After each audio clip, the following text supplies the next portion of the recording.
Hello मेरे प्यारे बच्चों। आज हम लोग पढ़ेंगे सारंगी पुस्तक का 26वां अध्याय बादल। और आप सभी कैसे हैं बच्चों? ये आपका आखिरी अध्याय है और ये बहुत ही प्यारी सी कविता है। इसको जरूर से याद करना और मम्मी पापा को सुनाना। और इस वीडियो में हम लोग इसके प्रश्न और उत्तर करेंगे। चलो शुरू करते हैं। बारिश आने से पहले कैसा मौसम होता है बताओ। आप सब अपने अनुसार लिख सकते हो कि कैसा अच्छा लगता है ना। हमें मन करता है हम बाहर जाकर खेले या फिर मस्ती करें, घूमने जाए, है ना। तो आप लिख सकते हो बारिश आने से पहले मौसम बहुत सुहावना होता है। अगला प्रश्न देखते हैं। बारिश कैसे होती है बताओ। बारिश कैसे होती है? ये आपका वाटर साइकिल है जिसको हम जल चक्र कहते हैं। क्या होता है बच्चों? सबसे पहले पहाड़ों से पानी नदी नालों समुद्र में आता है, फिर धूप की गर्मी से भाप बनकर ऊपर जाता है।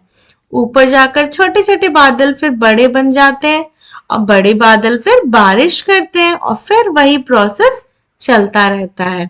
तो इस तरीके से बारिश होती है। तो आप लिख सकते हो कि सूरज की गर्मी से सागर नदी नालों आदि का पानी भाप बनकर उड़ जाता है। यह भाप ऊपर जाकर बादल बन जाती है। बादल इन बूंदों को बारिश के रूप में बरसाता है। इस प्रकार बारिश होती है। ठीक है बच्चों, चलो आगे देखते हैं। आपको बारिश के मौसम में सबसे अच्छी क्या बात लगती है? अब आप अपने अनुसार लिख सकते हो। एक उत्तर यह भी हो सकता है कि बारिश के मौसम में सारे पेड़ पौधे बहुत सुंदर और हरे भरे हो जाते हैं और मुझे बारिश के मौसम की यह बात सबसे अच्छी लगती है। यदि आपको पकौड़े खाने पसंद है तो आप लिख सकते हो कि बारिश के मौसम में मम्मा मुझे बहुत टेस्टी पकौड़े खिलाती है। या फिर आप यह भी लिख सकते हो कि बारिश के मौसम में मुझे भीगना पसंद आता है, तो मैं बाहर बारिश में बहुत भीगता या भीगती हूँ। ठीक है, आगे देखते हैं। क्या बारिश से कभी कोई परेशानी भी होती है?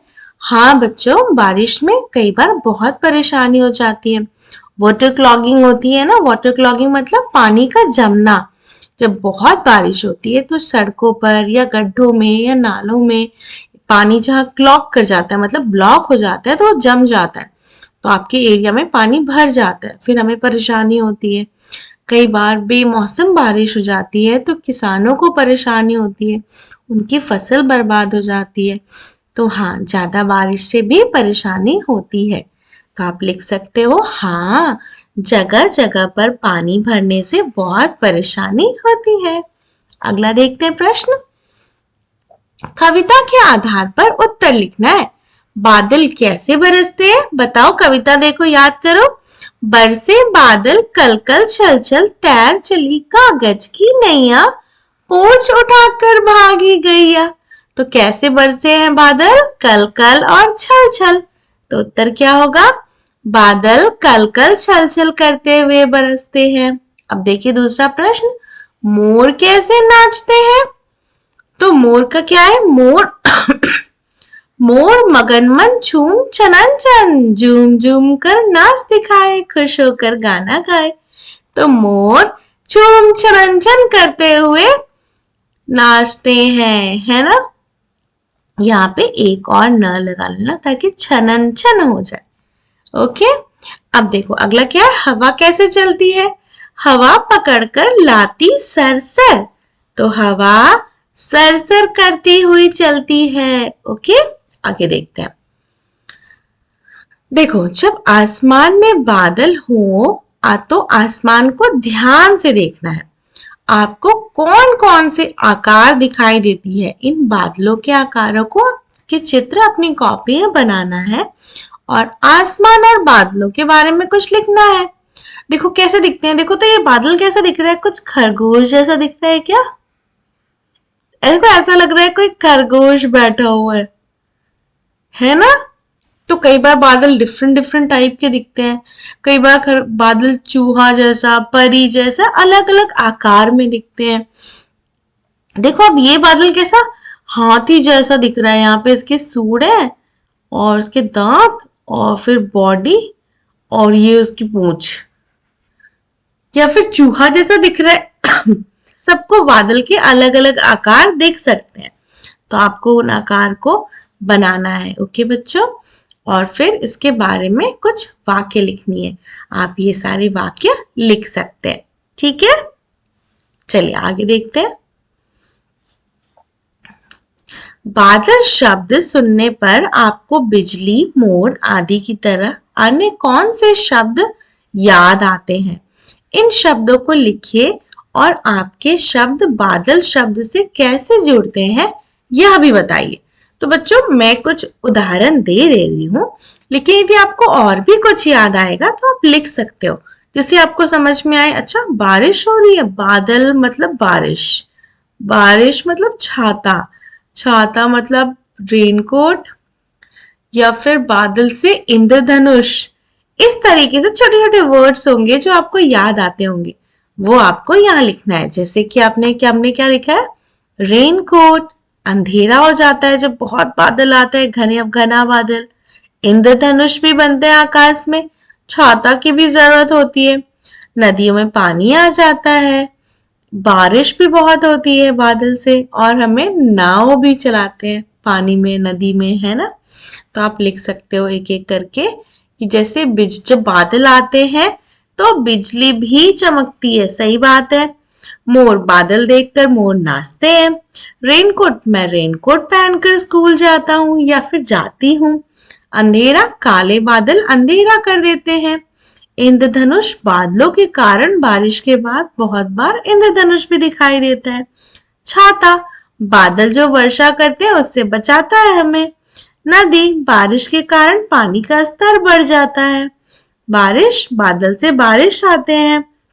नाव, हम सब कागज की नाव तैराते हैं पानी में, है ना। चलो अब आगे देखते हैं। देखो, मिलान कीजिए, नए शब्द बनाइए। देखो, मोर से क्या बनेगा? मोर पंख, है ना। मोर से क्या जुड़ा? पंख से जुड़ा और बना मोर पंख। तो रात से क्या बनेगा? रात कहाँ जाएगा? रानी में, रात रानी। सूरज से सूरजमुखी, नील से नीलगाय।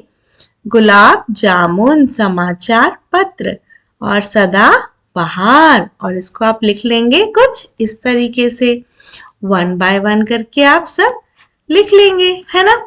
अब देखो, ये नील गाय है तो ऐसा मत समझ लेना कि कोई गाय नीली है। नील गाय एक जानवर है। सबसे पहले रात रानी बताओ क्या है? रात रानी एक बहुत प्यारा सा फूल है जो रात में खुशबू फैलाता है और रात में ही खिलता है। उसी तरह नील गाय एक जानवर है जो खेतों में आता है। पूछना अपने मम्मी पापा से, वो और कुछ ऐसा दिखता है, ठीक है। ओके, चलो आगे देखते हैं। कविता में देखकर सही शब्द चुनकर लिखिए। अब देखो, कविता हमने पढ़ ली है, उससे जो इस शब्द आ रहे हैं उसी कविता की लाइन से हमें यहाँ पर फिल करना है। अब हवा के बाद क्या होगा? हवा पकड़कर लाती सरसर, नन्हे जलकण गए भाप बन। मोर मगन मन धूम छनन छन, बरसे बादल कल कल छल छल, तैर चली कागज की नैया, पूंछ उठाकर भागी गैया, है ना। चलो आगे देखते हैं। अब देखिए आप बच्चों, इन शब्दों को पढ़िए, बच्चों और वस्तुओं के नामों को अलग अलग लिखिए। अब देखो, टिल्लू क्या है? बच्चों के नाम है, ठीक है। बच्चों के नाम पे हम लोग टिक करते हैं और वस्तुओं के नाम पे हम लोग सर्कल कर देते हैं। शक्कर क्या है? और वस्तु का नाम मुन्ना, बच्चों का नाम गन्ना, वस्तु का नाम लड्डू, वस्तु का नाम मक्खन, वस्तु मुन्नी, बच्चों के नाम है। रघु भी बच्चों के नाम है। हल्दी अगेन वस्तु का नाम है। मुन्नू, मुन्नू भी बच्चों का नाम है। भुट्टा वस्तु है, खाते हैं ना हम लोग। बस्ता, आपका स्कूल बस्ता। पप्पू बच्चों के नाम है। तो बच्चों, जिसमें हम लोग टिक मार्क किए हैं वो सारे बच्चों के नाम है, तो वो हम लोग एक साथ लिख सकते हैं। टिल्लू, मुन्ना, मुन्नी, रघु, मुन्नू और पप्पू। और वस्तुओं के नाम हम लोग इस साइड लिख सकते हैं, ठीक है। चलो आगे देखते हैं। नीचे दिए गए चित्रों का मिलान सही शब्द से कीजिए। तो ये क्या है बच्चों? बादल।